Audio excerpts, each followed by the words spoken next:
Hello my friends and welcome to our YouTube channel, and today we are going to talk about the newest member in DC family, Black Adam. But first of all, subscribe to our YouTube channel New on Infinity. So, let's get started. Who is Black Adam and what are his powers? Here's everything you need to know about Dwayne "The Rock" Johnson's new DCEU villain, anti-hero Black Adam before the movie. Black Adam is about to strike the DC extended universe like lightning. A DC fandom panel hosted by Black Adam star Dwayne "The Rock" Johnson himself revealed that the film, in which he plays the classic DC villain, anti-hero, will introduce the Justice Society of America, JSA, and potentially even set up a confrontation with the Justice League. In the wake of that reveal, Newsarama laid out the story details of Black Adam's involvement with the JSA and with Al Rothstein, Atom Smasher in particular, played by Noah Centineo in the film. Now it's time to delve deeper into the history of Black Adam, including his origins, his powers, and his history in the DC universe. Black Adam's first comic book appearance. Black Adam originally debuted in the Golden Age of Comics, in 1945's Marvel Family #1 from Fawcett Comics, the owners of Black Adam and his rival, the hero Shazam. Captain Marvel at the time. Like Batman's iconic arch-enemy the Joker, Black Adam was originally intended as a one-off villain, though this story laid the groundwork for his later appearances. Unlike the Joker, however, Black Adam didn't play a major role in the DC universe until decades later. Despite some appearances in the 70s and 80s, including on the 1981 Shazam animated TV series, Black Adam didn't get a big comic book revival until the early 90s when writer-artist Jerry Ordway revamped him as an arch-enemy to Shazam. Then still going by Captain Marvel in his hero guise. Black Adam's origin has remained largely the same since his original 40s appearance, at least in broad strokes. In fact, fans of 2019's Shazam movie saw a portion of it in that movie's intro. Black Adam's origins. So what are Black Adam's origins? Eons ago, the wizard Shazam sought a successor to his power and to his role as the protector of ancient Egypt. In the fictional nation of Kahndaq, he found the wise and just Prince Teth Adam, who he imbued with his powers, similar to those wielded by Shazam. Unlike Shazam, though, Black Adam doesn't call upon the Greek gods, he calls upon the gods of Egyptian myth. The reasons for this change in different eras of DC continuity, more on that in a bit. Taking up the mantle of Egypt's protector, Teth Adam forges relationships with the wizard Nabu, the magical entity that lives inside the Helm of Fate, possessed by magical DC superhero Dr. Fate, who will appear as part of the JSA in the Black Adam movie, and even Prince Khufu, who would later be reincarnated as Hawkman, who also appears as part of the film's JSA. When his homeland of Kahndaq is destroyed by the immortal menace Vandal Savage and a villain named Aktun using the Orb of Ra, the same alchemical artifact that, in comic book continuity, empowers the shape-shifting elemental hero Metamorpho, Teth Adam loses control and goes on a rampage, forcing the wizard to trap him in a magical scarab buried in a tomb.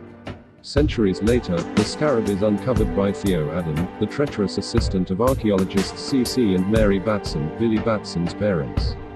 Theo becomes Black Adam's mortal counterpart the same way Billy is Shazam's alter ego. This story will likely be altered in the Black Adam movie, given the Shazam movie removed the Batsons' archaeology background from Billy's backstory. Black Adam's powers. Like Billy Batson, Theo Adam, who is later taken out of the picture completely when Black Adam reforms to the JSA, speaks the word Shazam to transform into Black Adam, invoking the power of 6 Egyptian gods that grant him similar abilities to those possessed by Billy Batson and his family. In some versions, this is simply due to the nature of Teth Adam's religion at the time he was empowered, and in others outside forces change the nature of the wizard's gift. The Egyptian gods that empower Black Adam are Shu, who grants him incredible stamina and invulnerability; Heru, who grants him unmatchable super speed; Amun, who grants him tremendous physical strength; Zehuti, who grants him great wisdom and knowledge; Aten, whose gift is often nebulously called power, though this sometimes relates to his lightning powers; and finally, Menthu, who grants Black Adam unshakable courage. Black Adam's power levels have often been depicted as much stronger even than Shazam's, especially since he has rarely shared his power with others the way Billy Batson does with Mary Batson and Freddie Freeman, among others. He's been shown as strong enough to take on the entire Justice League, Justice Society, and most of the other heroes of the DC universe when enraged. The Black Adam family. There are exceptions to Black Adam's rule about sharing his power. In the limited, year-long weekly limited series 52, Black Adam rescues an enslaved woman named Ariana Tomes from Intergang. You might remember them from Jack Kirby's Fourth World Saga, which will form the basis of its own DCEU movie in New Gods, leading him to also rescue her brother, imbuing him with a portion of his power as Isis and Osiris. Isis's name, a holdover from the 70s TV show spin-off of the live-action Shazam, holds a much different connotation now. The so-called Black Marvel family, a play on the Marvel family, the moniker used by Billy Batson and his allies before DC started using the name Shazam. Full-time also recruit a sentient anthropomorphic crocodile named Sobek, a counterpart to Billy's super-stuffed tiger, anthropomorphic ally Torquay Tawny. Toward the end of 52, Amanda Waller sends the Suicide Squad to kill Black Adam and his family, leading Osiris to murder Persuader of the Squad in the heat of battle, and that's when everything goes wrong.